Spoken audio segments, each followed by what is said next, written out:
L'enregistrement et la diffusion de cette émission est rendu possible grâce à la participation de Matériel.net. Et cette semaine, l'émission vous est proposée avec la participation de Alcor, alcor.com.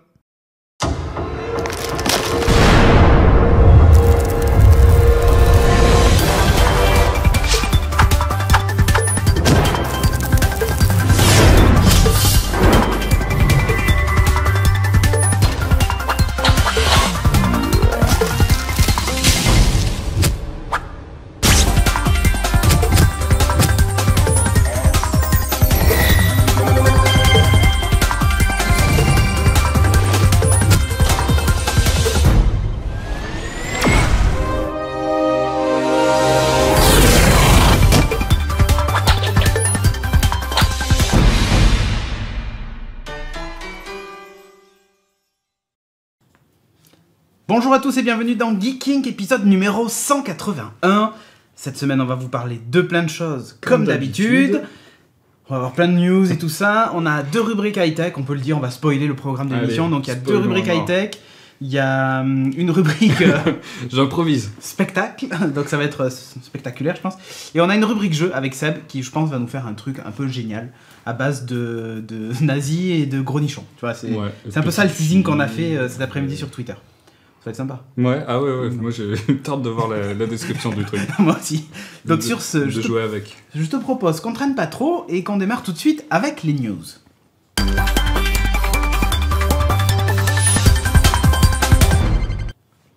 Alors la première news, mon coco, c'est du lourd. Ah ouais, le film le moins attendu de l'univers. Non, c'était Ant-Man. Tu peux pas dire ça à tous les films. Mais si, il y a en dessous de Ant-Man. D'accord, donc toi, en niveau d'attente, les 4 Fantastiques... Ah ouais, mais moi je pensais qu'il allait même pas sortir. D'accord, ok. En fait, qu'il allait être annulé, genre direct to DVD. Tu vois. Direct to rien du tout. Il a eu un trailer. Ouais, voilà. Donc il y a un trailer des 4 Fantastiques, où et d'ailleurs ils sont jeunes, hein. Ils sont très jeunes. Richard, il est young, j'ai envie 15 ans et demi. C'est ça, à peu près. Non. Ouais, c'est les acteurs qu'on voit très très régulièrement. Il était dans Divergente, etc. Oui, c'est vrai. C'est les acteurs bankable des teenagers. Mais bon. Franchement. Il y a Kate Mara qui est mignonne. Qu'est-ce que tu attends de ce film? Rien. Vraiment zéro? Ah oui, rien.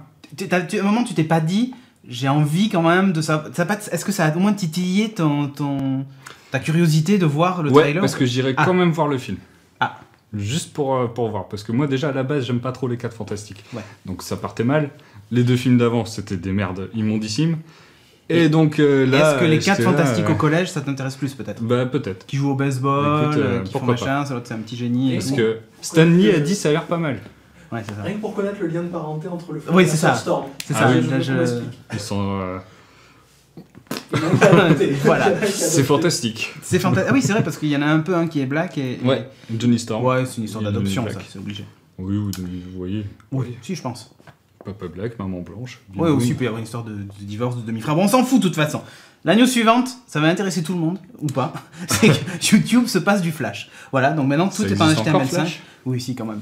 Donc maintenant, on passe tout en HTML5. Alors, il y avait quand même un truc, c'est que, tu sais, il y a des histoires de licences de H264 qui, à partir de la fin de l'année ou début de l'année prochaine, vont devenir en gros payantes. Et du coup, ça pose des problèmes à Firefox, d'ailleurs, puisque c'est une fondation qui ne veut pas payer les codecs propriétaires, oui, que des trucs open source, machin et tout ça. Et bref, donc là, le fait de se passer de Flash, du coup, ça implique qu'il n'y a pas de conversion, donc tu lis direct du H164, voilà. Si Steve Jobs nous entendait, il serait content. Parce que lui, il avait dit, de toute façon, Flash, oui. Personne ne va utiliser ça, c'est de la merde. C'est une des seules choses... Non, c'est pas vrai. Il a dit plein de choses bien. Mais... Oui, mais celle-là, il avait dit, à l'époque de l'iPhone, il avait dit, mais le Flash, c'est de la merde, ça consomme de la batterie, c'est tout ça, donc on va le supprimer. Et toi, en plus, tu détestes Flash. Bah oui, ouais. Donc, c'est parfait. Tout le monde est content. Donc, YouTube sans Flash, voilà. Super. News suivante, par contre, c'est chez Sony. C'est de la musique, cette fois. Ouais, parce qu'en fait, Sony avait lancé son système de Sony Music Unlimited, tout ça, machin. En gros, une espèce de Spotify-like que personne ne veut, hein. Personne n'utilise, ou presque.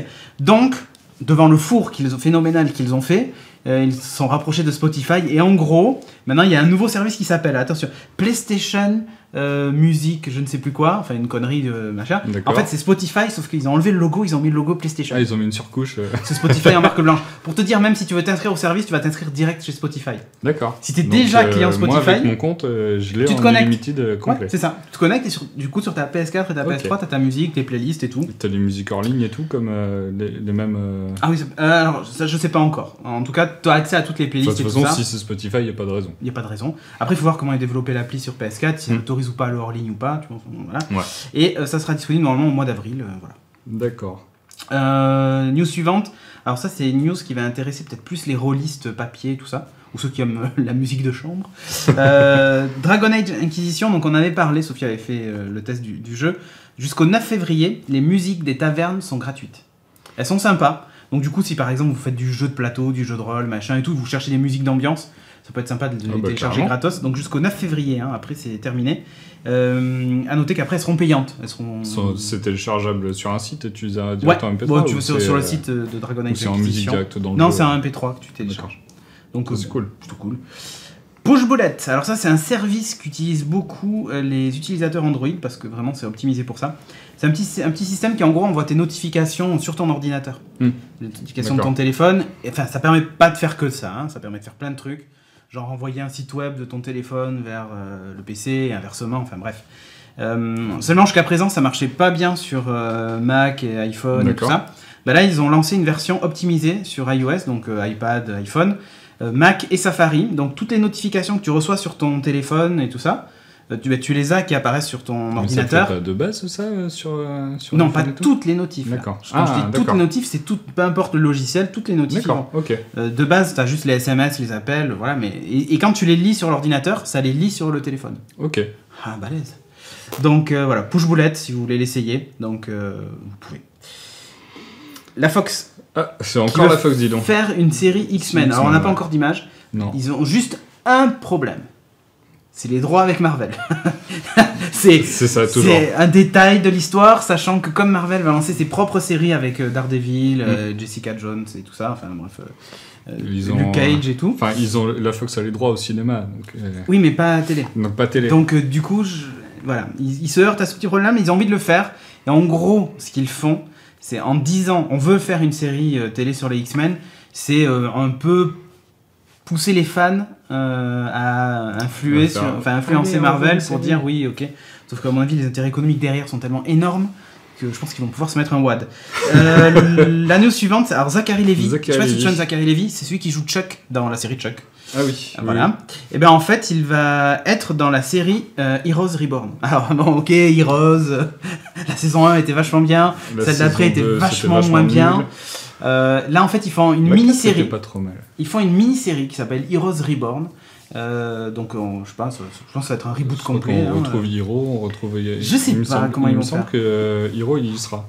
Ok, mais bon. Hiro Nakamura. Donc du coup, on va retrouver Zachary Levi là-dedans. Moi c'est un acteur que je trouve sympa, qui est rigolo, qui est un vrai geek en plus, donc c'est plutôt cool. Voilà. Mais après je ne sais pas ce que va donner la série. Ça c'est une autre histoire. Putain, j'avais confondu avec Zachary Quinto qui faisait Sylar. Voilà, c'est ça. Peut-être qu'il y sera d'ailleurs, Sylar. On sait pas. Non, il est occupé par Star Trek maintenant, c'est Spock. On peut pas tout faire. Hein. News suivante, donc on va parler de Misfit. Alors Misfit, tu sais, c'est ces trackers d'activité. Que j'ai plus. Voilà. Donc maintenant, Misfit a sorti un tracker d'activité qui s'appelle le Misfit Flash, qui vaut 49€. C'est la version plastoc. C'est la version plastoc, l'autre est en métal, mais il fait exactement la même chose et il y a un gros bouton. Et l'intérêt, c'est que ce gros bouton et le fait qu'ils sont en plastique, le plastique permet aux ondes Bluetooth de mieux passer, parce que là franchement la synchro avec celui en métal des fois c'est un peu galère. C'est hyper chiant. Et le fait d'avoir un bouton du coup ça permet d'activer plein de choses. Donc par exemple, ils ont montré que ça pouvait être connecté avec les thermostats Nest et tout ça, donc quand l'appli vous réveille, elle peut augmenter votre chauffage et tout ça. Un truc qui est cool, là par exemple tu appuies plusieurs fois sur le bouton et ça te lance une playlist Spotify. Coco, t'as abonné de Spotify. Ouais. Ouais, donc carrément. Ça peut te lancer ta playlist Spotify et tout ça. Ça peut déclencher ton appareil photo aussi. Genre tu te poses ton appareil photo et t'appuies sur le bouton et pas con. tu prends une photo. Tu peux envoyer des yo. Yo.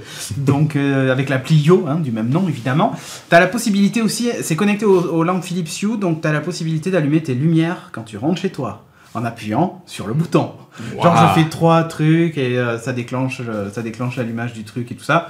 Ça permet aussi de piloter des trucs comme Runtastic et tout, qui te dit vous avez couru 10 km. Mais c'est en fonction de l'environnement ou pas non, c'est en fonction du nombre de boutons et je pense l'appli que tu as lancé, ou tu vois, enfin, ils n'ont pas donné plus de détails que ça. Ça va être disponible là dans les semaines qui viennent. C'est le nombre de clics par application. Tu vois, là c'est génial, t'appuies dessus et en fait ça te déclenche le truc pour prendre ta photo.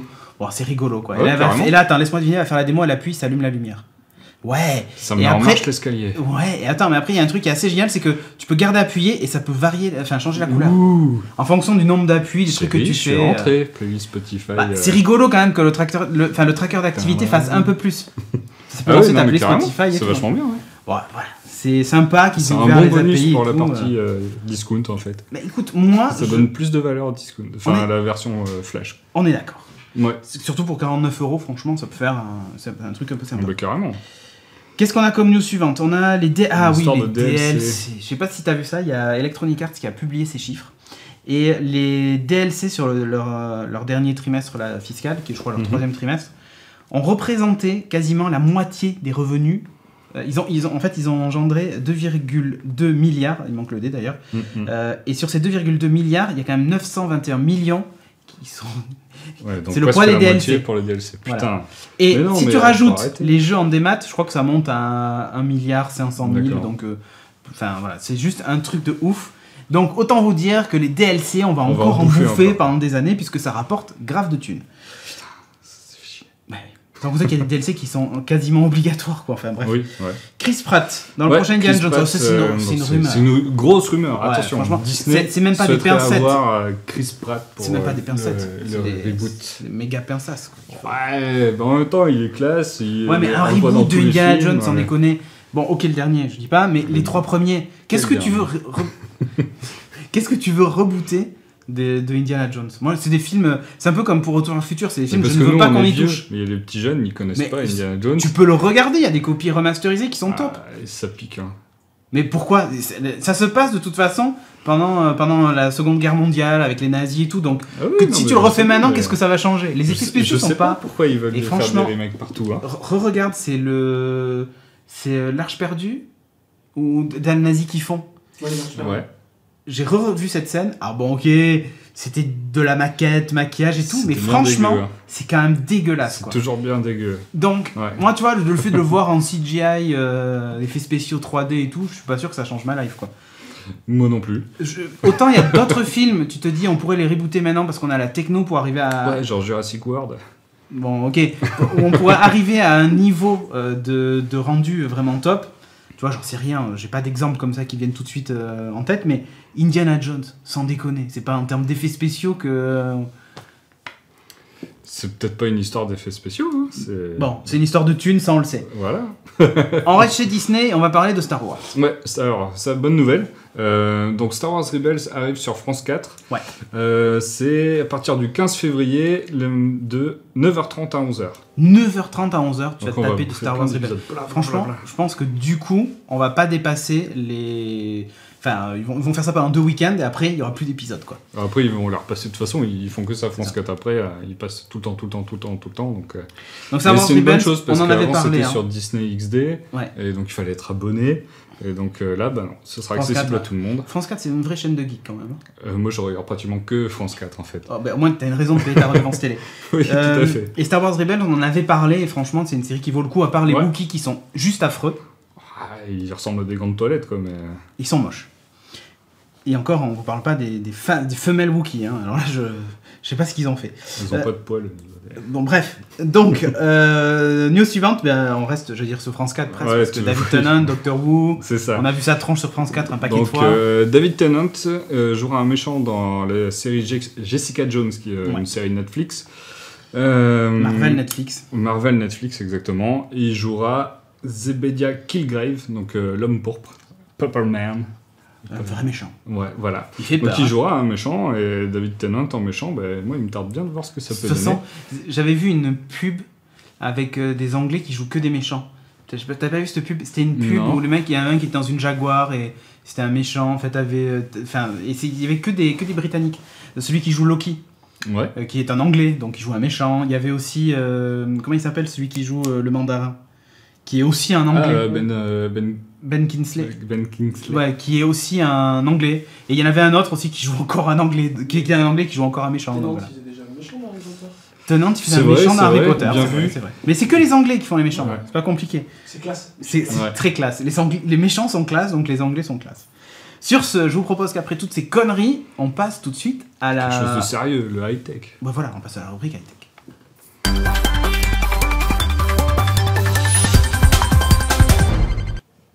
Et dans la rubrique high-tech, je vais vous parler d'un truc génial pour faire vos courses.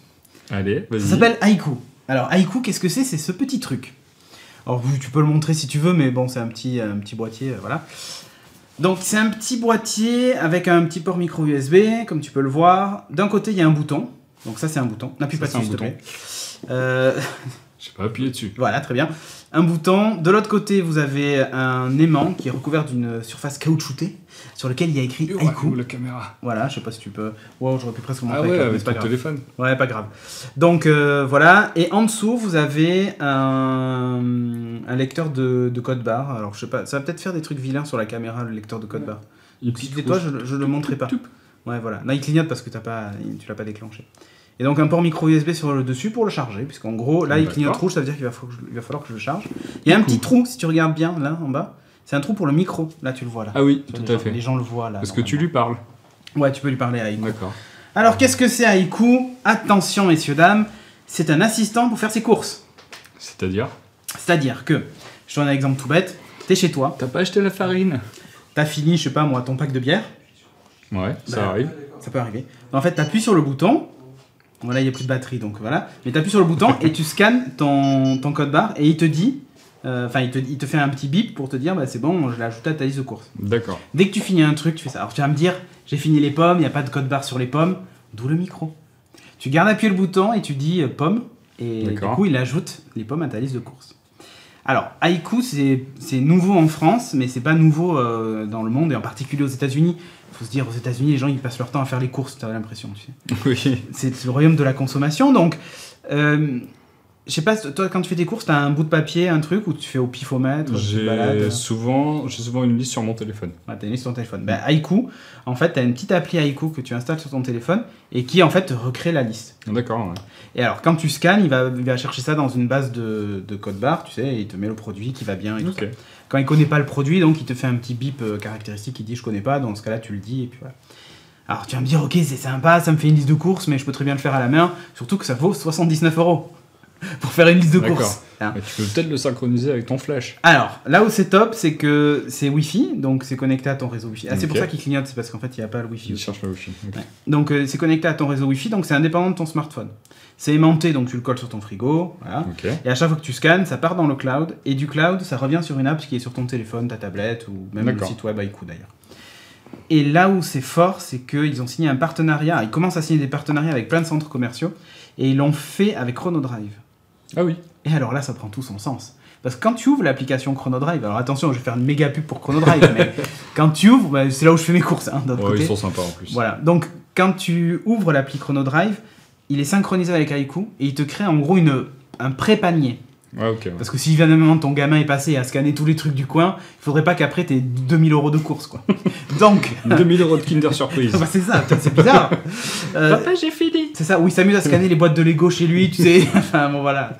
Donc, il te fait une pré-liste.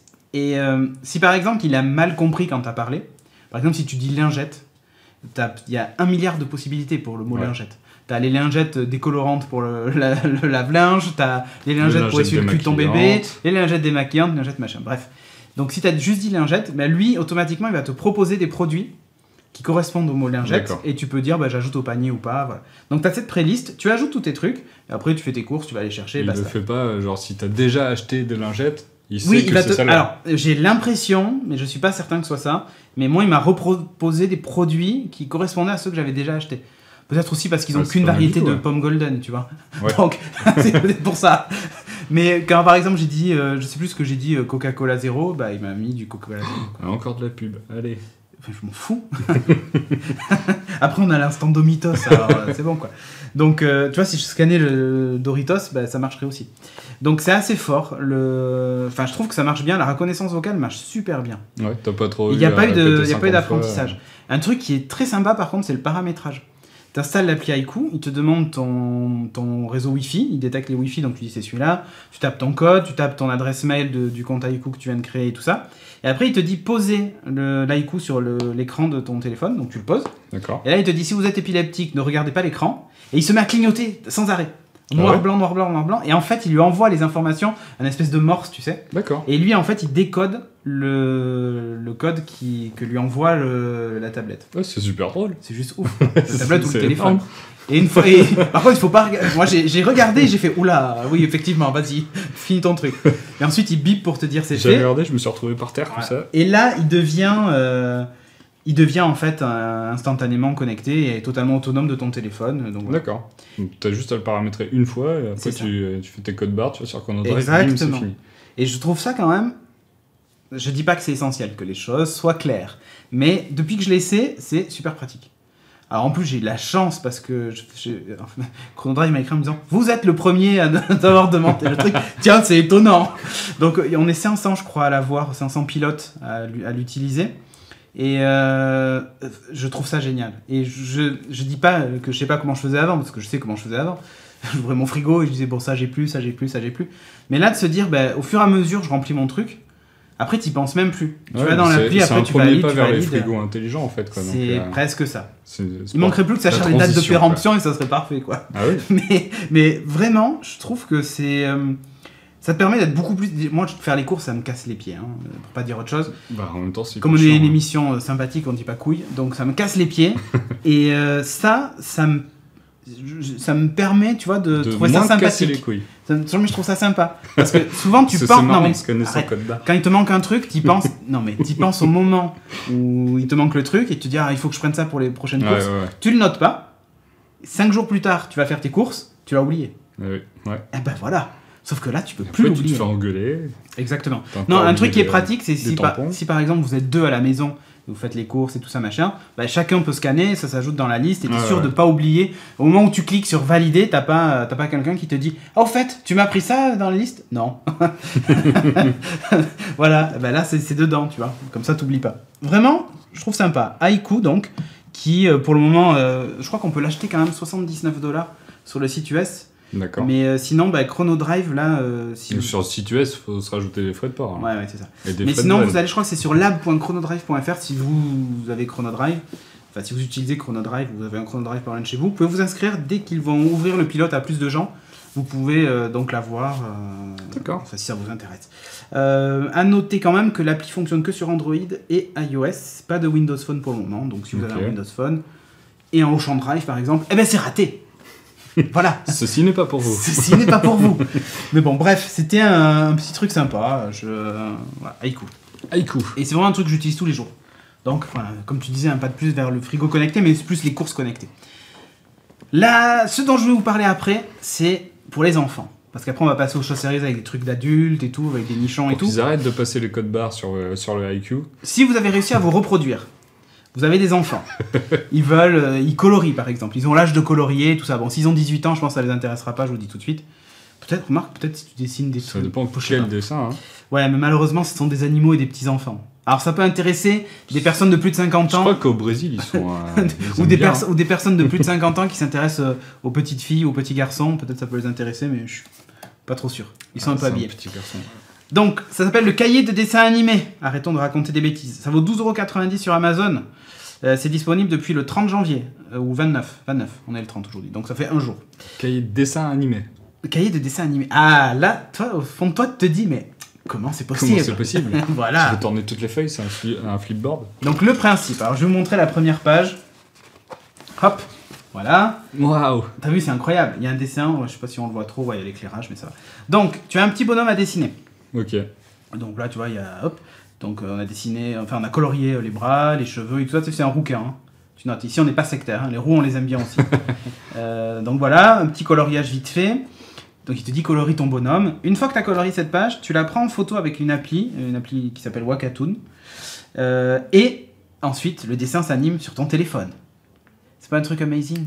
Mais genre, ça fait comment ? Alors, je vais te montrer. Si je retrouve l'application qui est installée sur mon téléphone, oui, voilà, c'est bon, je l'ai. Hop. Wakatoon. Ouais. Alors je vais pas refaire la photo, hein, j'ai déjà prise, donc voilà, tu l'as là. Hop, j'ai pris la photo. J'ai appuyé sur... Attends, je vais essayer de mettre du son parce que ça parle en fait. C'est le principe du dessin animé, tu sais. Ça bouge, mais il y a aussi du son. Oh, c'est peut-être un peu fort. Hop, je le lance. Je sais pas si tu peux montrer à la caméra. Mais je peux bouger. Ah, mais je peux bouger. Waouh. Voilà, tu vois. Oh, c'est mignon. Toi, c'est toi qui m'as colorié. Non. Je suis trop bien habillée. Oh yeah. Ouh, mais c'est tout blanc ici. Elle est où la couleur, la maison?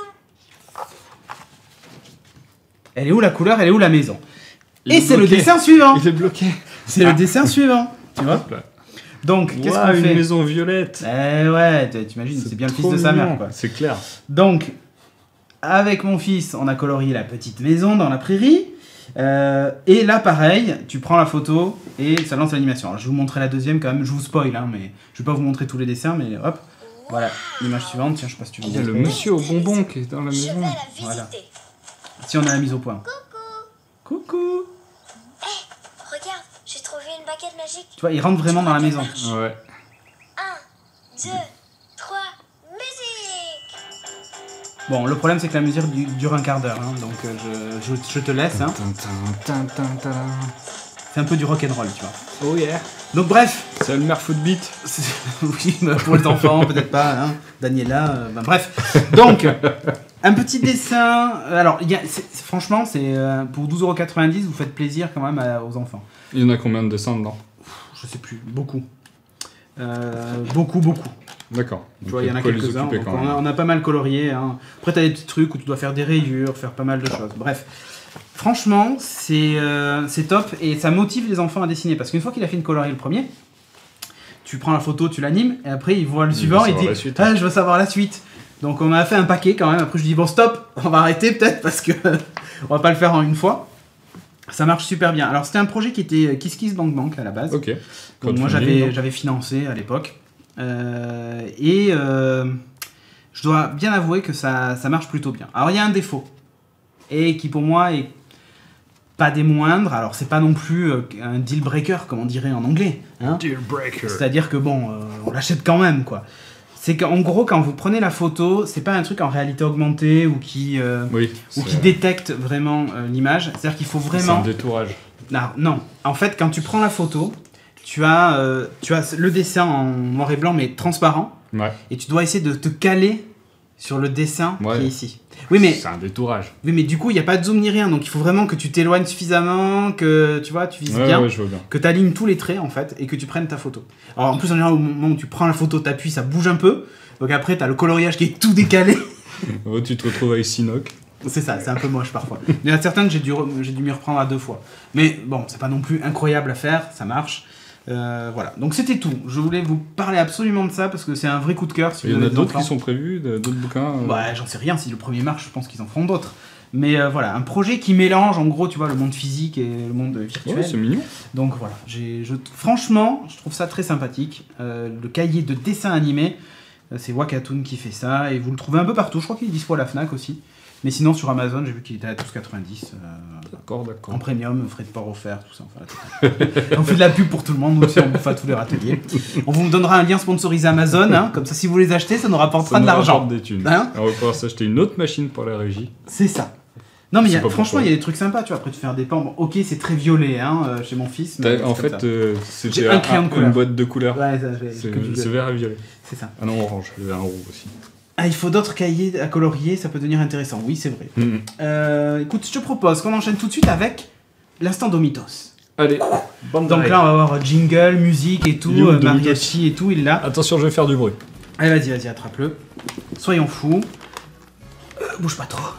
Donc, on remercie encore Régis de nous avoir donné autant de sous pour la régie. On remercie Matériel.net de nous avoir permis d'avoir ce magnifique ordinateur à un prix ultra préférentiel et concurrentiel. Je pense que personne ne peut vous faire un prix comme ça. Ça va dans le négatif. Non, ils nous ont pas donné d'argent pour avoir l'ordinateur. Mais on n'est pas très loin quand même. Et surtout un magnifique écran 21/9e. Donc ça fait plaisir. Que vous ne voyez pas. Que vous ne voyez pas, mais ça, vous vous en foutez. Qu'est-ce qu'on a d'autre? Si, on a quand même Alcor. Alors, faut savoir un truc, cet instant Doritos, en gros, on remercie nos sponsors et tout. Et on a sur patreon.com, donc patreon.com/geeking, vous pouvez nous soutenir. C'est ce qui nous permet de nous payer le studio tous les mois et tout ça. Donc à partir d'$1 par mois, vous pouvez nous aider donc à payer le loyer. Et un petit café par mois. Un petit café. Bon, en gros, vous nous payez un café. Chez les riches quand même. Mais... Non, ça dépend. À Paris, tu vois, je pense que... ouais, c'est vrai. Mais $1, voilà. Ouais. Donc, vous nous payez un café par mois et nous, on est contents. Et on a Alcor.com, donc, une boutique en ligne, qui nous donne $100 par mois. Et on la remercie. C'est des fous. Donc, et grâce à ça, on peut s'acheter des faux paquets de Doritos. Et, pour couronner le tout, donc, ils ont des nouveautés. C'est-à-dire que maintenant, ils vont recevoir des coffrets collector de Dreamcast. Oh. Voilà, accrochez-vous, hein. Mais ouais. Attends, comment ça? Ouais, en direct du Japan. Je sais pas si tu peux me mettre des photos. Il y a aussi des coffrets collector PlayStation. Là, c'est celui de la Dreamcast. Eh oui, mec. Et alors, après, on voit à l'intérieur. Et on voit à l'intérieur du coffret. C'est juste un truc de dingue avec la tortue, tu sais. C'était marqué PlayStation. Non, parce qu'il y a aussi ils ont aussi une version des collecteurs PlayStation. Okay. Tu vois la tortue. C'est la tortue de Lovina. Eh oui, c'est la tortue de Lovina, exactement. Donc c'est des méga collecteurs qui seront en vente la semaine prochaine sur leur site. C'est trop cool. Mais ils ont retrouvé genre comme ça, puis c'est tombé. T'as vu, c'est juste état nickel, les trucs sont sous blister et tout quoi. Tu vois, c'est un peu la classe. Ah, c'est chouette. Et ouais. Donc disponible la semaine prochaine sur le site alcor.com. Évidemment, vous y allez de notre part, vu que c'est... Enfin, non, vous pouvez pas le dire, mais bon, vous faites comme si c'était... Voilà. halkor.com, et vous l'avez vu au début de l'émission. Sur ce, je te propose qu'on enchaîne avec la suite. Allez.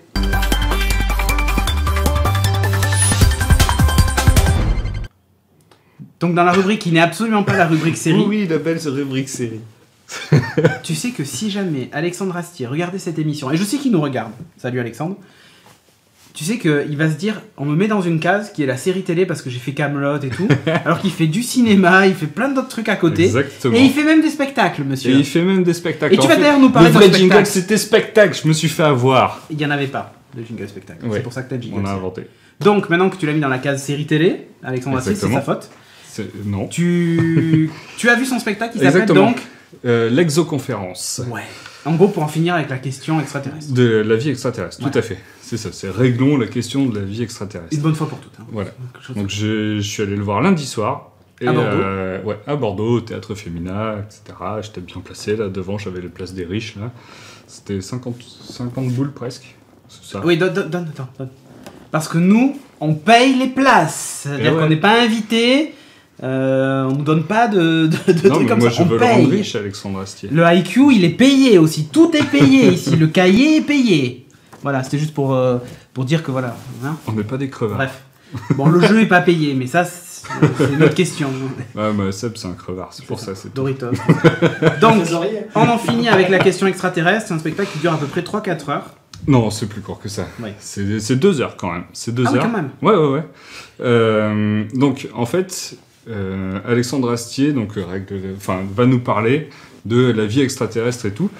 Et ça peut paraître bizarre comme thème et tout. Enfin, quoique le spectacle d'avant c'était sur la musique avec Bach. Hein. Donc, moi, c'est un sujet qui m'a toujours plu. Et je trouve que ce mec a toujours été d'une crédibilité à toute épreuve dans tout ce qu'il faisait. Genre, un peu comme Jacques Pradel pour la question extraterrestre. Avec la dissection du petit gris. Ah, mais t'étais trop jeune, toi. Non, moi ça me dit rien. D'accord. Les plus vieux s'en souviendront de Jacques Pradel et de la dissection de l'alien d'un petit gris. Non, mais c'est pas une blague. Ils nous ont fait passer ça pour quelque chose de sérieux à la télévision française, monsieur. D'accord. Eh ouais. Mais en fait, bon, la vidéo était truquée, on l'a appris plus tard. Ça n'existe pas. C'était des Chinois qui avaient fait ça. Enfin, bref. D'accord, ok. Donc voilà, ce mec, je le trouve super crédible.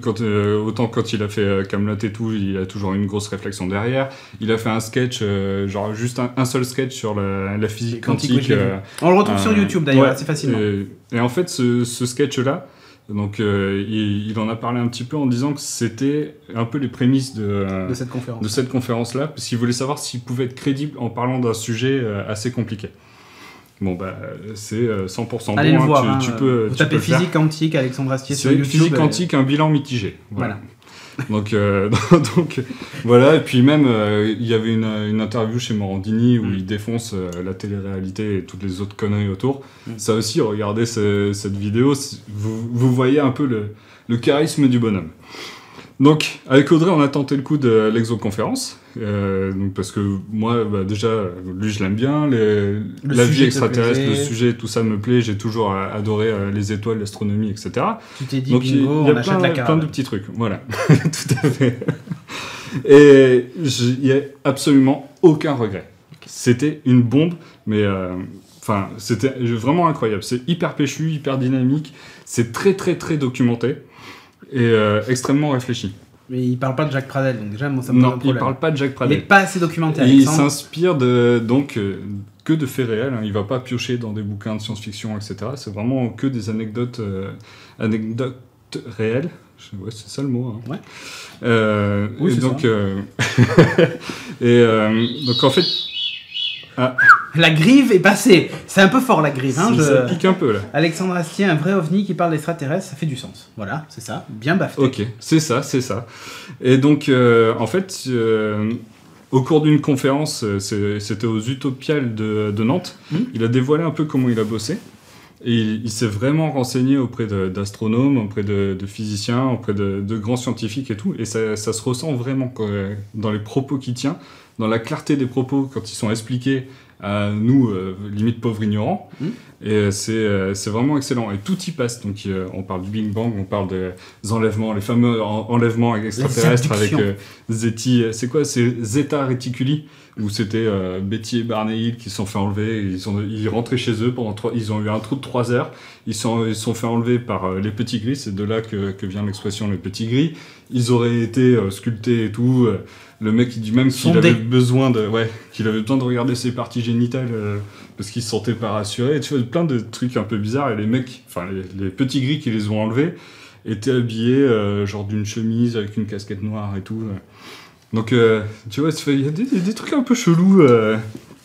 Et il nous explique aussi le pourquoi des soucoupes volantes, qui est une mauvaise interprétation des propos de Kenneth Arnold, qui a jamais parlé de soucoupes volantes, qui parlait de formes qui volaient comme des oies, qui traçaient, etc. Il y a plein d'explications scientifiques sur ce qu'implique de voyager à la vitesse de la lumière. Donc, voilà, se déplacer à une telle vitesse, pour nous, c'est, je pense, difficilement supportable.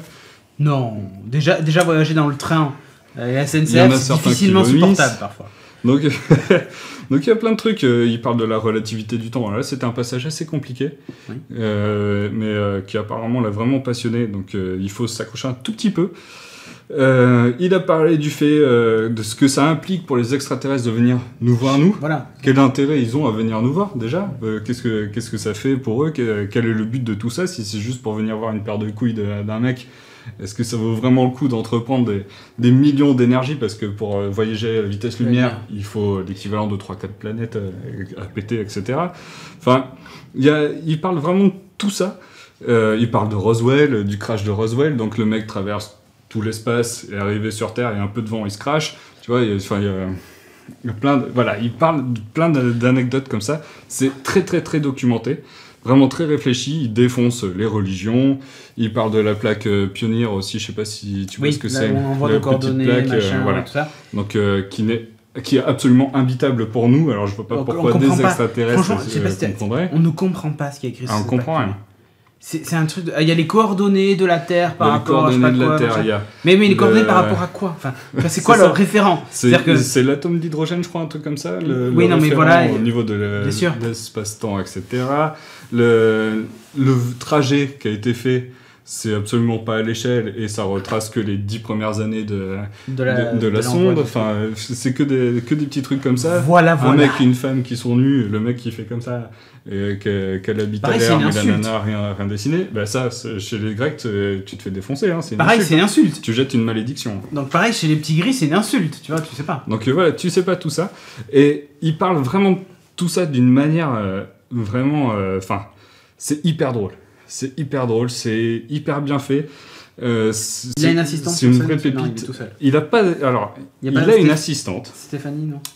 Swan. Swan, ah d'accord. Mais c'est une intelligence artificielle. D'accord. Donc la mise en scène est géniale. Il y a plein de petites surprises. Déjà, je trouve qu'il a un physique un peu à la Tony Stark. Oui, ouais. Donc, il y a un passage où tu le vois bien un peu dans ce genre-là. La mise en scène, c'est par Jean-Christophe Ambert, qui est Caradoc. Oui. Et c'est lui qui a fait toute la mise en scène. C'est hyper dynamique, plein de surprises. C'est son assistante Swan, qui est une intelligence artificielle. Ça va donner des situations assez cocasses, assez intéressantes pendant le spectacle. Franchement, j'ai trouvé que c'était une bombe. Je suis ressorti de là, j'avais appris plein de choses. Bon, que t'as tout oublié depuis, parce qu'après t'as bu entre-temps, tu t'es saoulé... J'ai bu entre-temps, ouais, bah oui. Mais c'est vraiment un spectacle à voir, et c'est vraiment un spectacle à vivre. Si vous pouvez aller le voir en live... C'est mieux que de le voir en DVD, si un jour il sort en DVD. Quoi. Il va sortir en DVD, c'est à peu près sûr. Mais renseignez-vous s'il reste encore des places à côté de chez vous. Parce que c'est vraiment extraordinaire. Je pense que moi, c'est... Du coup, on peut le dire, t'es un gros enculé. Parce que t'aurais pu me dire qu'il y avait les places en vente et qu'ils passaient, quoi. Ah, mais je les ai achetées l'année dernière, on me les a offertes. Ah oui, mais il fallait me le dire, tu vois. Je les ai achetées, on me les a offertes. C'est vraiment un gros connard. C'est tranquillou, lui... Alors, si tu veux, le mois prochain, je vais voir Simon Astier et toute la troupe de HeroCorp qui passe à la thèse de bûche pour un catch d'impro. Bon, ça peut être très drôle aussi. Ça m'intéresse moins. Mais donc voilà, faut le voir. C'est vraiment génial. Et l'exoconférence d'Alexandre Astier. Voilà, c'est l'exoconférence d'Alexandre Astier. Il nous dit en sortant de la conférence d'essayer de mieux comprendre ce qu'il y a autour de nous et de regarder, comprendre comment fonctionnent les choses, regarder un peu le ciel, regarder un peu tout ça. Ça donne envie d'apprendre des choses. Ça donne envie de se plonger limite dans la science, vraiment y aller à fond. Pour lui, c'est un sujet qui peut être appris par tous, un peu comme la musique, il suffit de vouloir. C'est quelque chose d'immuable, c'est comme ça, la science, tout le monde peut l'apprendre, ça change pas tous les jours. D'ailleurs, Alexandre, si tu as un moyen de faire des clones, on a un peu de ton ADN dans le casque, là. C'est vrai. Donc, du coup, on se dit, pareil, on pourrait avoir Alexandre Astier cloné dans Geeking, ça aurait pu être sympa. Ouais, ce serait pas mal, parce qu'on a déjà son demi-frère. C'est ça. Enfin, l'autre demi-frère. L'autre demi-frère qui va venir après nous parler de nazis. Exactement. Le troisième frère. Lui aussi, il se documente très très bien sur les trucs de ce genre-là. Ouais. Il est assez balèze. Il va en profondeur, on va dire. Il va bien profond dans les choses. Ouais. Et si je peux terminer juste sur un petit truc, c'est en sortant de ce spectacle-là, manger des framboises, ça change tout. Voilà. Vous en saurez plus si vous regardez donc le pestacle. C'était tout ? Exactement. Ok, go. Maintenant, les nazis et les meufs à poil. Les nazis. Ah, on a un tweet. Piu, piu, piu. Voilà, je suis content. Merci. Merci, Domino89. C'est juste pour entendre la grive nous faire ce petit son très sympathique pour les oreilles. Exactement. Bref, donc sur ce, on passe à la suite.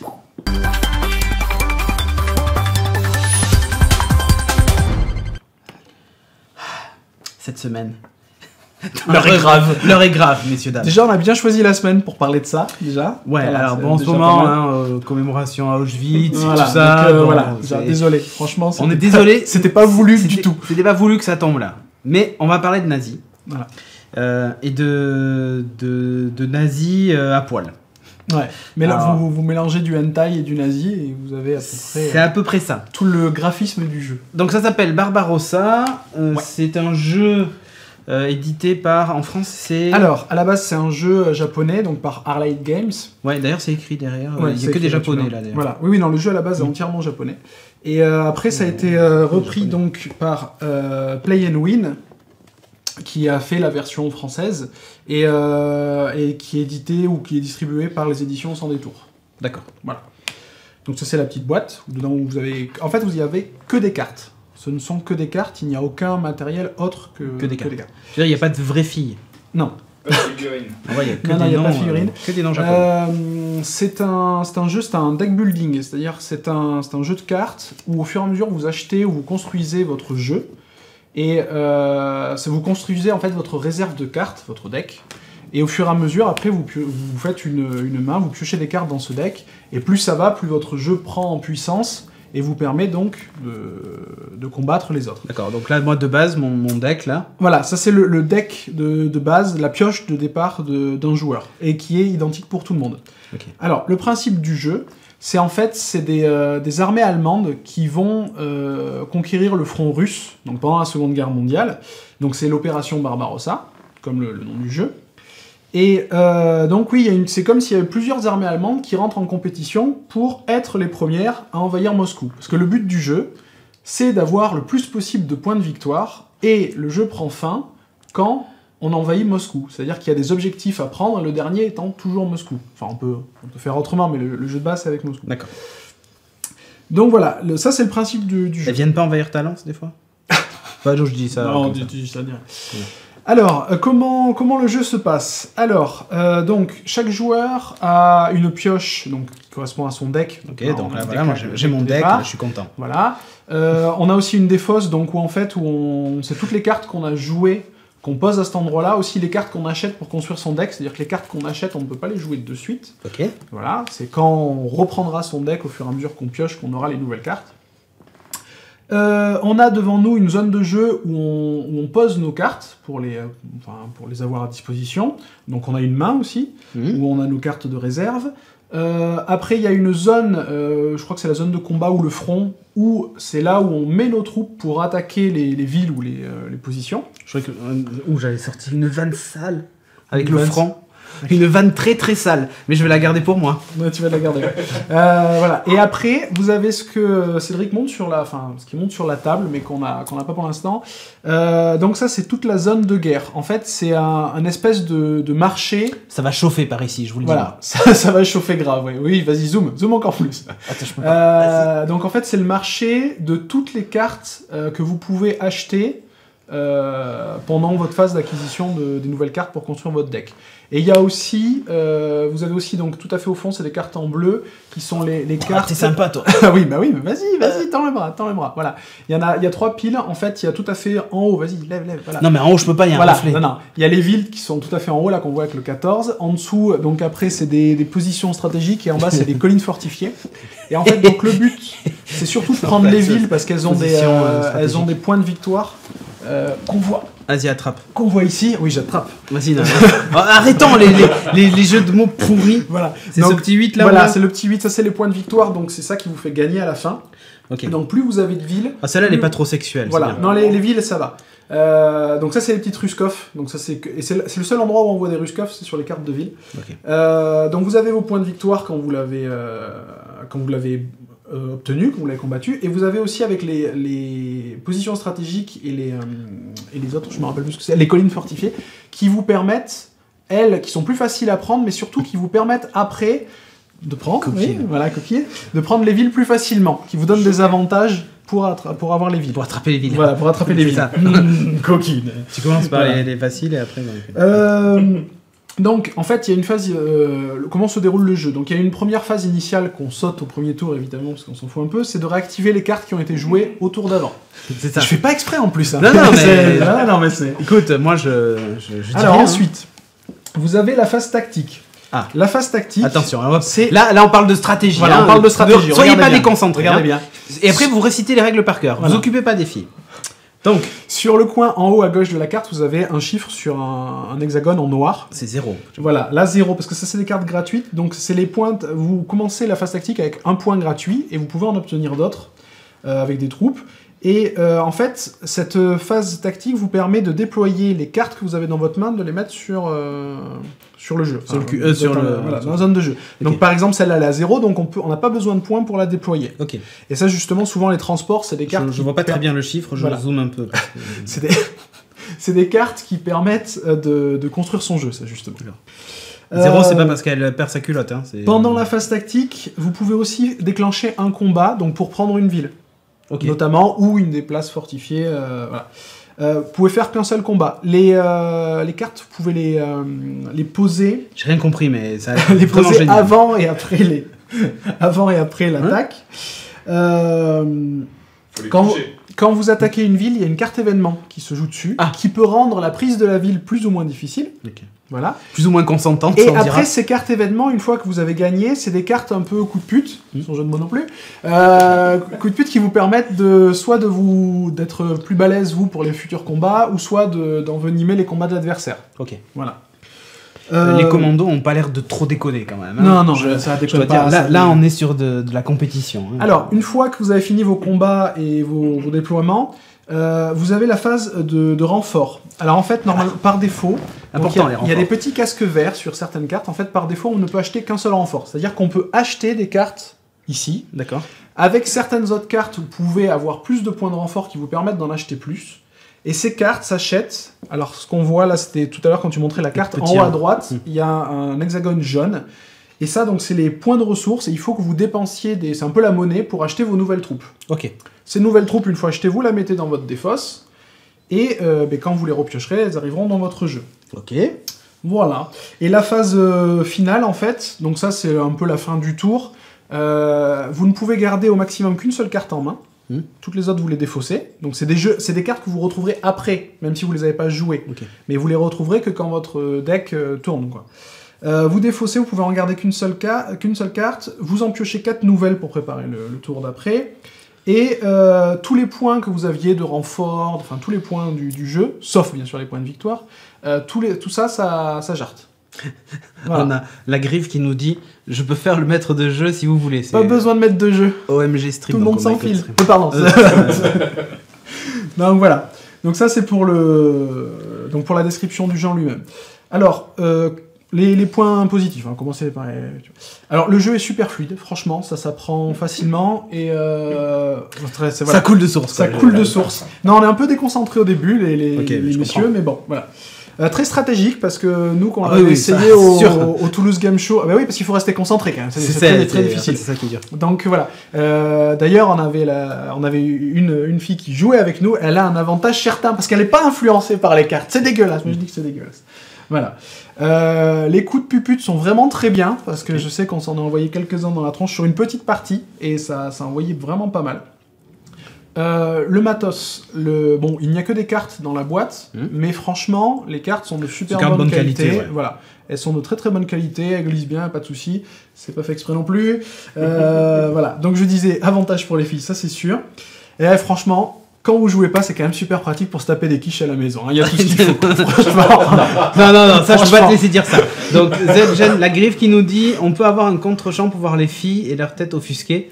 Non, elles sont pas là. Elles sont pas là. C'est pas pour rien qu'on fait cette rubrique aujourd'hui. Parce que sinon, on aurait... déjà, je pense qu'on va avoir toutes les associations féministes du monde qui vont nous tomber dessus. Bon. T'as noté des points négatifs? Alors, non, évidemment qu'il y en a pas. Donc, passons à la rubrique. Alors voilà, point négatif. Bon, mais la boîte, elle est très simple, et il y a juste un rangement, c'est un espèce de carton pour les ranger, et qui peut abîmer certaines cartes, c'est pas ce qu'il y a de mieux. Okay. C'est un peu dommage. Super bon, après, dans les défauts... Ça glisse, c'est bizarre. Le thème est quand même très très limite, quoi. Ouais, alors, comment dire? Parce que moi, quand j'avais vu arriver ça, moi j'étais un gros fan du jeu Advance Wars sur DS. Et où c'était donc de la guerre, c'est des jeux de stratégie, mais avec un côté manga. Mais un côté manga, pas sérieux, quoi. Oui, voilà. Mais avec du hentai, sur une époque aussi troublée que la Seconde Guerre mondiale... Non, c'est du ecchi. Moi, tout ce que je dis, c'est c'est très très limite, quand même. Un terrain glissant. Bon, alors, c'est à la base un jeu japonais, entièrement japonais, donc c'est du 10e degré, on les connaît bien, voilà, bon. Ok. Donc, on va dire... Ça passe, mais non, c'est très très limite quand même. Moi, ça passe pas. Ouais. Pour tout te dire, c'est... Enfin, tu vois, genre rigole et tout, c'est sympa. Voilà, on en rigole, mais... Mais, bon, déjà, ok, tu vas me dire, c'est pas... Alors, il y a aucun symbole nazi. Il y a aucun symbole nazi parce que c'est interdit, mais je pense que... Ils auraient pu se perdre. J'ai quand même regardé s'il n'y en avait pas des petits cachets dans les cartes. C'est ça. Mais non, ils ont pas. Donc, tiens, je sais pas si tu peux montrer la croix germanique et tout ça. Franchement, il manque juste la croix gammée. Mais ils ont remplacé sur le drapeau, ça c'est le drapeau du Reich, ils ont juste remplacé la croix nazie par la croix germanique. Hein. Donc, c'est la croix de l'armée allemande. Mais... C'est quand même juste ultra limite. En plus, je trouve qu'il y a un côté pervers à tout ça, c'est que.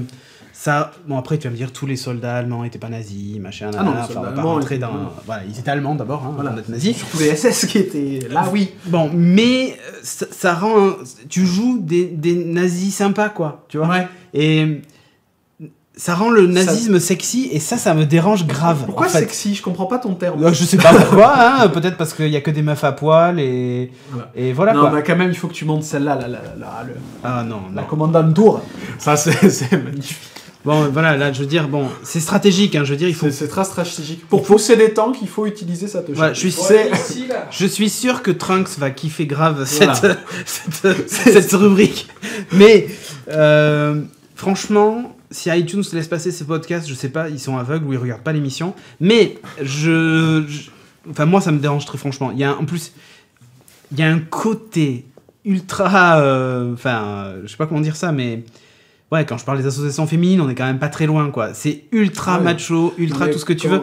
Et en plus, c'est très limite, parce qu'il y en a certaines, on dirait des enfants, quoi, enfin. Ah, mais c'est vraiment le côté japonais. Il y a que les Japonais pour faire des trucs aussi horribles que ça. Et alors, ils ont mélangé les nazis avec des gamines à moitié à Walp. Franchement, si ce jeu était Internet, il y aurait une loi pour interdire la pédophilie et le nazisme. Tu vois, c'est un truc de dingue. Pour faire un jeu de cartes mélangeant des trucs aussi exotiques. Voilà. Que les bouffes et les nazis. Mais c'est clair. D'accord. Donc voilà, là je pense qu'ils voulaient un thème fort. Non, moi franchement, je vois ça. Franchement, je vois ce jeu-là, je ne l'achète pas. Enfin, je dis pas que les gens qui vont l'acheter y jouer sont dérangés, mais c'est dommage parce que tout le reste est très bien. Non, mais le jeu est peut-être génial. Le jeu est très bien, la qualité du matos est très bien. Enfin, voilà, tout le reste est génial. Mais c'est vrai que ça, peut-être que c'est quelque chose de japonais qui aurait dû rester au Japon. Ouais, moi ça m'étonne que ça ait pu être. Je pense que c'est une traduction qu'ils n'ont pas fait gaffe. Et alors en plus, le pire, c'est qu'il y avait c'est un Kickstarter. Oui, mais pour la version. La Grive. Pour la version japonaiserie et nostalgie de leurs potes de la Deuxième Guerre mondiale. Ah oui, mais il faut quand même ça reste hyper limite quand même. Il faut quand même savoir que les Asiatiques, alors pas forcément les Japonais, ont quand même un énorme recul. Ils comprennent pas forcément souvent de quoi ils parlent quand ils parlent du côté nazi. Oui. Par exemple, je crois que c'est en Thaïlande où ils ont accueilli il y a quelques années l'ambassadeur allemand déguisé en Führer et tout. Parce qu'ils voulaient lui faire plaisir avec les marches nazies en musique de fond. Oui, en fait, ils avaient remplacé l'hymne national allemand par l'hymne nazi. Il y a ça, et aussi il y a plein de fast-food qui fleurissent avec des mini-Hitler partout. C'est un peu à la mode chez eux. C'est un truc, mais ils se rendent pas compte du truc, je pense. Alors, les Japonais plus, parce qu'ils ont été impliqués dans la guerre et qu'ils étaient alliés dans l'Axe. Mais je pense que ils se rendent pas compte à quel point ça peut être dérangeant. Je pense qu'en Allemagne, je sais pas si ce jeu va sortir en Allemagne, mais... Moi, ça me pose un vrai problème, en tout cas. Mais moi, je vois ça, je ne l'achète pas. Enfin, tout à l'heure, on en parlait, mais... Enfin, qui, de sain dans sa tête, peut acheter un jeu... Alors... C'est du 10e degré. Si tu le prends au pied de la lettre, si avec les meufs à poil, je pourrais comprendre, tu vois. Mais... Si avec les nazis, mélanger les deux, là il n'y a pas les nazis, il n'y a pas de référence au SS. Ça se passe pendant la Seconde Guerre mondiale. Non, mais ce que je veux dire, elles ont des tenues avec des franchement, c'est les uniformes allemands. Non mais si tu veux, il n'y a aucun, là où par contre, où ils ont été très prudents, il n'y a aucun... tu m'étonnes, parce que ça tombe sous le coup de la loi là. Enfin, bon, si, il y a les trucs, il y a la fureur du Führer dans les cartes bonus. Bon, excuse-moi. Voilà. Bon. Non mais je veux dire, il y a pas de référence à toutes les horreurs des nazis, il n'y a pas de... voilà. Il n'y a pas de référence... Non, mais c'est vraiment centré sur l'armée allemande qui n'étaient pas tous des nazis à l'époque, et loin de là. La Wehrmacht n'était pas... Moi, ça me pose un problème d'image. Tu vois, mais c'est clair que l'association est très malheureuse, on va dire. Voilà. Il y a eu donc un projet Kickstarter pour le faire traduire en pour la version US qui est sortie, je pense. C'est sûr qu'il a été jusqu'au bout. Il y avait une vidéo. Ils ont eu les montants, ça c'est sûr, de très loin. Alors pour la vidéo, pour la vidéo, ils ont pris deux filles qui s'appellent au téléphone, genre tu veux jouer à un jeu, machin, nana, ouais, ça s'appelle Barbarossa. C'est limite si tu pas sur le canapé. Et elle se cosplay donc pour jouer au jeu. Voilà. Et elle arrive à la cravache et tout. Là, tu te dis, c'est quoi ce truc? Mais là, tu vois, c'est passé au 20e degré pour les ricains. Là, c'est complètement what the fuck. Et enfin bref. Ouais. Ça coûte combien, tu sais pas? Ah, je connais pas. On s'en fout, de toute façon, on va pas donner le prix. Parce que vous ne l'achèterez pas. Que les choses soient claires. Après, non. Franchement, c'est un très bon jeu, très bon matos. Et les gens qui l'éditent éditent des trucs sympas comme Cthulhu et tout. Mais ça, ouais. Quel est le fuck? J'ai envie de dire. C'est un jeu qui a marché, je pense qu'ils ont traduit. Après, il y a... Ça marche en France ? Ça se veut fun et tout. Je sais pas. Nous, c'était... Je veux dire, à part ceux qui ont joué au Toulouse Game Show, il y a des gens qui... Et toi ? C'était attendu. Mais moi, c'est parce que je l'ai essayé au Toulouse Game Show. Tu veux le faire gagner, peut-être ? On va voir si ça intéresse les gens. Ou non, tu veux le Non, parce que le jeu est bien. Ah ouais, tu veux le jeu est bien. Voilà. Ça, tu m'avais compris, hein. Il veut garder le jeu. Il va couper toutes les cartes, en fait, il va garder que les petites images. Je vais toutes les afficher dans les toilettes. Ouais, c'est ça, sympa. Nazi à poil. Bref. L'éditeur du jeu, donc, on rappelle. Donc, c'est Play and Win. Des amis. Play and Win et par édition sans Crunch. Non, Play and Win, donc c'est l'éditeur et distribué par Édition sans détour. Édition sans détour qui distribue ça en France. Ok. C'était sympathique. Oh, et puis on s'en fout si on veut en parler. Donc, dans la rubrique courrier, on a le droit de parler pendant les jingles. Et on nous dit, dans la chatroom avant que ça parte, c'est vrai qu'il dit, il veut que je parle de Google, le fait qu'il récupère des données, tout ça, machin, des permissions d'étape Android. C'est vrai que c'est assez moche ça. Mais je te propose qu'on en parle une autre fois, et ça serait pas mal. Il va falloir qu'on refasse les débats. Yep. Et justement, il y en a peut-être un sur la vie privée qui pourrait être sympa, surtout en ce moment, par ces temps de problèmes. Pas de contexte en ce moment. Pas du tout. Toi en plus qui est un gros parano, qui laisse aucune trace sur l'internet mondial. Genre c'est le mec, je vous jure ça existe. Hein. Ce mec là, tous les matins, quand il arrive sur son ordinateur, il se connecte à son compte Facebook, à son compte machin. Ça. Vous allez me dire mais pourquoi il se connecte ? Parce qu'en fait, quand il a terminé, il se déconnecte de tous les trucs, il vide le cache, les cookies, tout ce que tu veux, et il éteint son ordinateur. Et j'amorce la grenade de l'ordinateur si quelqu'un essaie d'allumer. Je te jure que c'est vrai. Et il se connecte et heureusement, il n'a pas de compte Twitter. Hein. C'est le seul d'entre nous qui n'en a pas. Parce que il se connecte à son compte Facebook, à ses comptes Gmail, à son compte eBay, à son compte PayPal. Et tous les matins, il tape ses codes. Et tous les matins, il fait ses trucs. Et là où il est jaloux, c'est qu'en faisant ça, je vais plus vite que lui avec son truc automatique. C'est pas vrai. Et en plus, il est parano à un point qu'il essaie de... Je vais pas expliquer ta technique, mais il essaie de leurrer les keyloggers. Ah oui, c'est un truc de dingue. Il se dit si jamais, pour vous dire à quel point il est parano, si jamais sur ma machine il y a un mec qui enregistre mes mots de passe, il a toute une technique pour essayer de tromper les keyloggers. Je leur envoie des petits messages au milieu. Putain, mais quel... Bref. Bon, donc, est-ce que la griffe peut nous envoyer un message, du coup ? Il n'y a pas eu le son ? Ah, parfait. Voilà. Alors, c'est Keldar4959 qui nous dit GeekingGL, donc voilà le hashtag, on va pas le dire, c'est très nul de le dire. Alexandre Astier, boobs nazi, du grand cru ce soir chez Geeking. Voilà. Un autre message. Millésime 45. En Thaïlande, la mode vestimentaire nazi chic est très en vogue. Eh ouais. Voilà, ils n'ont pas du tout notre traumatisme sur ce chapitre. Mais ils savent pas ce que c'est en fait. C'est même pas qu'ils ont le traumatisme, ils savent pas ce que c'est en Thaïlande. Il y a plein. Ils sont pas été touchés. Vous avez le McDo thaïlandais, enfin c'est pas les McDo, c'est d'autres enseignes, mais vous avez des. Voilà, des... McDonald's, si tu nous écoutes. Voilà. Mettez des petits nazis chez nous. Remplacez Ronald par des nazis, peut-être que. Voilà. Bon, c'est pas loin, hein. Tu rajoutes une moustache. Je n'irai pas sur ce terrain glissant. Elle sera rouge. Kalek qui nous dit ils vont devoir se casser la tête pour représenter les camps dirigés par des gamines en sous-vêtements. Chaud quand même. C'est sûr ? Non, je pense pas qu'ils avancent sur le terrain des camps. Là. Du Mex pour la griffe, s'il vous plaît. Elle a du mal à siffler. Nous dit Abolchan sur le chat. Un autre tweet. Parlons iWatch. Ah non. En plus, on dit Apple Watch et pas iWatch. Donc déjà, stop. Quand tu sauras l'écrire, on en reparlera. ZGen276 qui nous dit des petits réglages sont encore nécessaires. Image pixelisée. Sinon, c'est fluide et plus d'artefacts d'encodage. Ah, l'image est toute pixelisée. Qu'est-ce que tu fous, Régie ? Ça vient peut-être de sa connexion. Non, c'est pixelisé, tu trouves ? Moi, je le trouve vachement beau. Un peu plus gros qu'en vrai, mais vachement beau quand même. Eh ouais. Alors, go. Un autre ? T'en as un autre. Les nouveaux décors par thème arrivent bientôt. Toxendo. Oui, on va... Bah oui. On arrive bientôt. Tu travailles. Déjà, il faut que tu cales le canapé. Oui. Oh, et c'est ma fête ce soir, là. Ouais. Non, il y a un décor qui est juste là, mais vous ne voyez pas. Mais on vous le montrera un jour. Alors, c'est pas par thème pour l'émission. Hein. Non. C'est par thème pour d'autres. Voilà, c'est sûr. Alors, FDK Dervis qui nous dit sinon, vous avez déjà testé Windows 10. Non, je l'ai téléchargé, mais je ne l'ai pas encore installé. Je vais le faire. C'est prévu.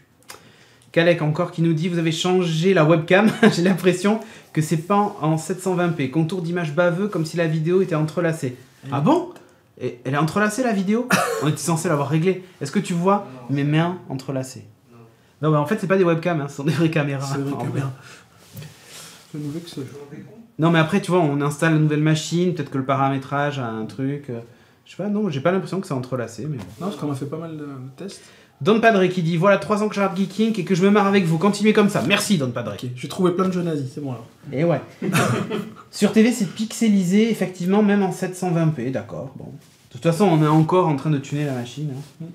Et la nouvelle version d'Outlook testée, non plus, pas encore. Idem, il y en a qui disent 7 Forever, d'autres qui disent Windows 95 Forever. Voilà, bon, comme d'habitude. Engagez-moi pour les vannes si vous voulez, les mecs, ça va pas du tout. LOL nous dit OMG Stream. Ok. Écoute, je te propose de nous écrire des vannes pour la semaine prochaine. Voilà. Cédric@geeking.fr. Tu m'envoies tes vannes. On envoie tout. Alors, Fringant Lionel qui nous dit quel est le modèle de ton bracelet sur ta Pebble ainsi que le cadran. Alors, le bracelet, je l'ai acheté sur une boutique allemande. Ah oui, bah ouais, Deutsche Qualität. Ouais, Deutsche Qualität, qui est en cuir. Alors, je ne sais plus du tout comment elle s'appelle. Voilà. Merci Cédric. Je m'en souviens plus. Donc je peux pas t'aider. Le cadran, ah tiens, si tu veux le montrer, le cadran, je sais pas si vu qu'il voulait le voir. Je sais pas si tu peux. Ouais, t'arrives à faire la mise au point et tout. Attends, la mise au point. Pendant ce temps-là, moi je vais chercher dans l'app. Juste une mise au point. Attends, hop, je secoue. Bon, ah oui. Alors quand je secoue, il y a les petits points qui apparaissent. C'était voilà. bon. Tu vois là ou pas? Voilà, là c'est quand elle est en veille. Et quand on secoue, donc ça allume l'écran. Il y a des petits points aussi qui apparaissent pour bien situer l'heure et tout ça. Donc en gros, le gros point là avec le truc rond qui tourne, c'est les heures. Et le truc qui se remplit, quand c'est tu les minutes. secoues, ça détecte la carte que tu joues. C'est cela, ouais. Donc elle s'appelle Mason. M-A-S-O-N. Voilà, c'était une Pebble. Téléphone Mason. Tu peux la télécharger. Je la trouve assez sympa. Allez, bref. Un autre tweet. Jeff qui nous dit Seb. Il est spécial en permanence en navigation privée. Eh bien, figure-toi qu'il n'utilise même pas la navigation privée. Non. Alors que moi, justement, je lui ai dit, mais ton navigation privée, comme ça, quand tu fermes le du navigateur... paramétrage personnalisé. Non, mais c'est un truc de dingue. Alors, Ledvas qui dit, on sent que ça manque de présence féminine ce soir. Ah, ouais, ça... Pour ça, on en a rajouté artificiellement. C'est ça. Tu rigoles, avec tous les nazis qu'on avait là, il y en avait de la meuf. Hein. Alors, qu'est-ce qu'on a d'autre? On en a... Putain, mais il y en a un paquet ou quoi? FK Dervis qui dit et encore une fois, merci à Régis quand même, sans qui on n'aurait pas pu parler de boobs nazis. Tout à fait. Effectivement. Est-ce qu'on en a d'autres? Pourquoi les Geeking Pourquoi tous les Geeking GL n'apparaissent pas putain? Parce qu'en fait, ils sont sélectionnés pour éviter qu'il y ait des choses un peu bizarres qui passent. Et ça, qu'est-ce qui nous dit ça? C'est Opi Hippo qui nous dit ça. Je sais pas si tu as vu passer un tweet de Opi Hippo. C'est @OpiHippo. Donc écoute, non, on n'a pas tes tweets. Donc c'est tout. Geeking GL. Pourtant, tu as bien tapé le hashtag. Je ne sais pas pourquoi. Il n'y a plus de tweets. C'est peut-être un privé. C'est fini. C'est la fin du monde, de l'univers. Donc ce que je vous propose maintenant, les gens, ça va être de nous... Ah non, si, j'ai un truc à dire. Eh oui. Oh là, mais attends, mais moi, genre, ouais, vas-y, non, en mais loose day et tout, c'est la fin, je veux rentrer chez moi et tout. Il veut ramener toutes les cartes chez lui, il fait le choquer, et puis au final... Arrête, je vais les brûler tout à l'heure. J'en sais rien pour allumer un feu. Ah, c'est bon jeu. Donc, nous allons être présents sur un salon. Le Bordeaux Geek Festival. T'as vu, j'ai même laissé la flèche du navigateur, un truc bien fait à l'arrache, tu vois. Donc, sur geek-festival.fr, je crois. Donc le Bordeaux Geek Festival, qui est une convention qui aura lieu pendant la Foire Expo. Ouais, à la fin de la Foire Expo. Ouais, du 14... Qui est indépendante, parce que ce sera des tickets d'entrée. Dans le hall 2, donc du 14 au 17 mai. On sera présent et on aura un beau stand, un bon gros stand. Je crois, oui. Normalement, oui. Je crois que c'est 10 €, d'après ce que j'ai compris, l'entrée du Bordeaux Geek Festival, qui vous donne accès à la Foire Expo en même temps. Ouais. Et si vous avez pris que le billet de la Foire Expo, je crois qu'il faut rajouter 4 €. 3 € niqué pour si vous avez pris que rentrer au Bordeaux Geek Festival, qui se trouve dans un des halls à part. C'est ça. Voilà. Donc là, on sera dans le hall 2. Voilà, le hall 2. Où on ne sait pas encore, puisqu'on est encore en train de voir comment on fait le truc. L'idée, c'est qu'on sera présent tous les jours. Alors moi, je vais essayer de poser des congés. Si mon chef me regarde, donc je vais essayer de poser des congés pour être présent tu n'as plus de congés. tous les jours. Je vais essayer d'être présent tous les jours sur le stand. Il va falloir que des gens soient présents tous les jours. Hein. On a eu peur au début parce qu'on croyait que c'était pendant toute la Foire Expo. Et là, ça devenait compliqué parce que bon, 10 jours. Voilà, donc là, ça allait pas être facile. 10 jours de congé, c'est compliqué. Là, c'est 4 jours. Ouais, donc, en gros, c'est 2 jours de congé, chef. Hein. J'espère que je pourrai les avoir. Donc, on va te dire le stand pendant les 4 jours et on enregistrera des petites pastilles, des émissions et tout ça. On va réfléchir un peu à la mécanique qu'on va mettre en place. On aura le canap avec nous, puisqu'on va l'amener. Juste celui-là, pas le retour. On va amener quelques éléments de décor et tout ça, on va s'amuser, on va essayer de recréer un peu le studio, mais là-bas. On va s'en faire un différent, histoire de... Oui, voilà, mais quand je dis recréer, c'est recréer un peu l'univers du truc et tout. Sauf que ça sera ouvert au cas de vent et qu'il y aura plein de gens qui vont passer. On va s'amuser, donc venez nous voir nombreux au Bordeaux Geek Festival, on sera là pour discuter avec vous, accessible et tout, machin. Je ferai des tours des allées avec la DeLorean. Peut-être il amènera des nazis à poil. C'est au choix. Ouais, on va essayer d'avoir sur le stand une DeLorean. Il y aura des Kinkiket déguisés comme ça, non? Alors, tiens, je vais lancer un truc. Donc, normalement, on va essayer d'avoir une DeLorean sur le stand, voilà, ça c'est dit. Ouais. Et on aura peut-être un TARDIS, s'il est fabriqué. Et là, je lance un défi à l'équipe. Il va falloir fabriquer le TARDIS avant la convention pour l'avoir dans le décor. Ouais, merci. Donc, il vous reste montre en main 2 mois, quoi. Non, il faut qu'il soit prêt dans 2 mois. Déjà, j'ai un gosse avant. Je finalise mon gosse. Explique à ta femme que le TARDIS, c'est important. Oui, comme ça, je peux remonter dans le temps, faire la chambre du gosse et revenir. Exactement, t'as tout compris. Voilà, c'est très très fort. Bref. Sur ce, je crois qu'on a vraiment fini. Pour de vrai, pour de bon. On remercie encore Material.net, on remercie encore Alcor et on remercie encore Régis. Sans qui tous ces gens, grand Régis, on n'aurait pas le live et tout ça. On remercie aussi tous les Patreons qui nous soutiennent. Car grâce à eux, on peut payer le loyer.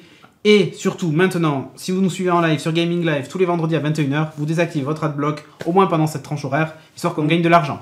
Sur ce, on vous laisse. Laissez-le pour les autres. Avec le générique, et vous restez jusqu'au bout, puisqu'on va relancer des pubs derrière pour gagner de l'argent. Ok? Donc, en gros, ça va vous prendre, montre en main, d'ailleurs, je l'ai enlevé, ça va vous prendre, en gros, 5 minutes 30. Donc, vous désactivez adblock maintenant, j'attends. Non, pas de bruit, on attend. C'est bon, c'est désactivé. Maintenant, donc, on vous dit au revoir et à la semaine prochaine. Ciao. Salut.